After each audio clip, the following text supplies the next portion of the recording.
So I am about to enter the memorial garden at the Abbaye Ardenne. I've been here before for the official ceremony that's done here in June, many years ago. A very emotional experience to be here on the spot where this happened. Such awful events took place here.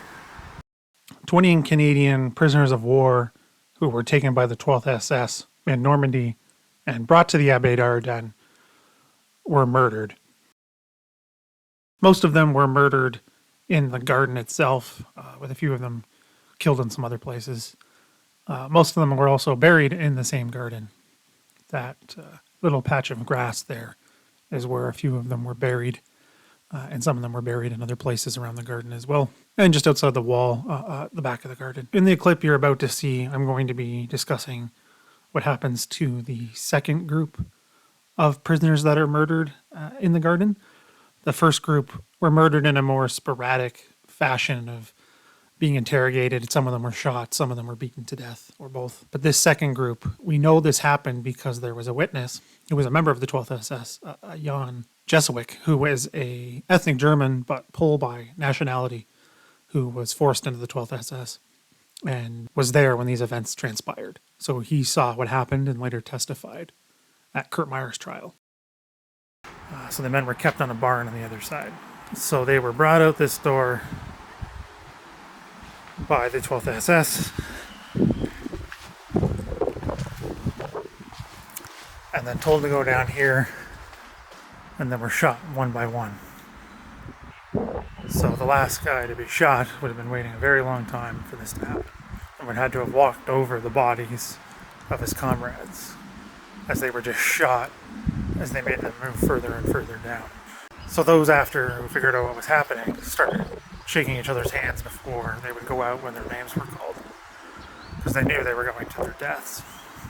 Now they were buried up here in the garden. So the bodies were buried right along here in the middle of the garden. And this is a photo of all the men that were killed here, all right next to each other. And we'll be covering all of their headstones, or how they are commemorated here in Normandy, whether it be at Benny or Bretteville or the Bayou Memorial or at Ray's War Cemetery. So Hugh MacDonald was the only one they weren't able to find a photo of. Really hope there's one out there at some point, because it would be good to see what he looked like.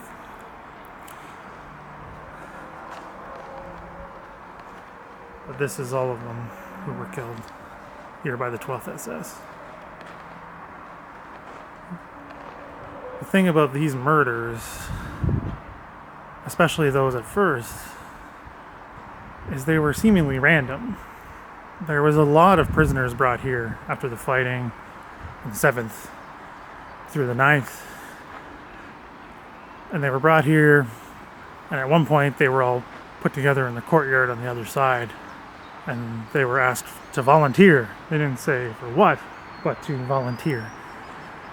Everyone knew what that meant, so nobody put up their hands, so they picked men at random, seemingly. I don't know, can't really think of why they did what they did, but then they started to shoot them, and then buried the bodies here. So this is the Abbaye Ardenne Memorial Garden. A very emotional place. A lot of Canadians died here for no reason, at the cruel hands of the 12th SS.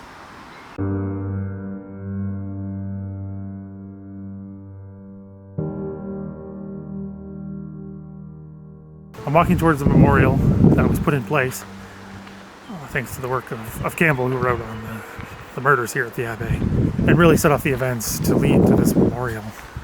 So it lists those who were killed in the 7th and 8th, and what happened here, and then the dates. And these are the tributes that have been left by people who have come to visit. So here you have descriptions about the various men who were murdered here.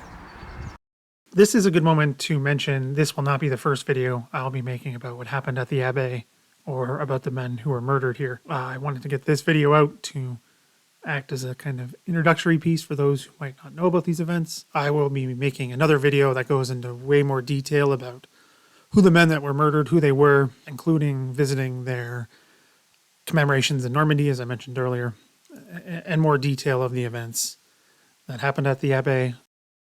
And I'll be making another video about the other Canadians who were murdered in Normandy at various locations by the 12th SS.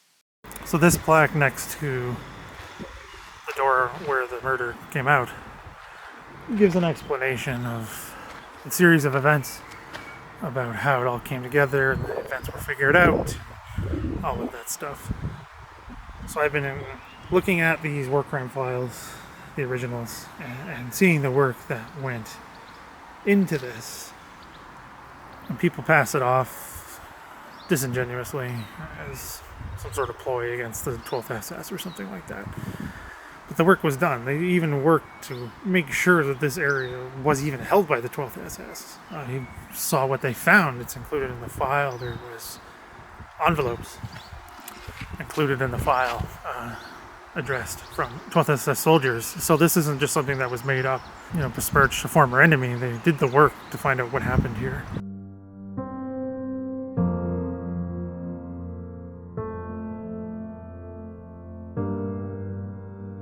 So to go into the courtyard of the Abbaye yourself, you have to go in during the opening hours of the Abbaye. So I was able to go into the courtyard, and up here is the door where they were let out into the garden where they were shot. Right there. This is the watering area where Jessic was when he heard the orders being given, or what he assumes the orders are being given to be murder work, because there's a water area here and he was trying to clean up. And this is the barn where they were held over here. Now you can see the actual Abbaye part over there. The spires are now missing, but you can go up there and see quite at a distance, including into Biron and Nati, and why Meyer made this his headquarters. Moved a little closer to the old Abbaye part there. Meyer could see the advances towards Biron and Nati, and when the counterattack was ordered from, it was up there. Now this was heavily damaged in the attack in July towards Caen, so it's been redone. Along with the whole area, it took quite a beating when the 7th Brigade came through here and pushed the Germans out.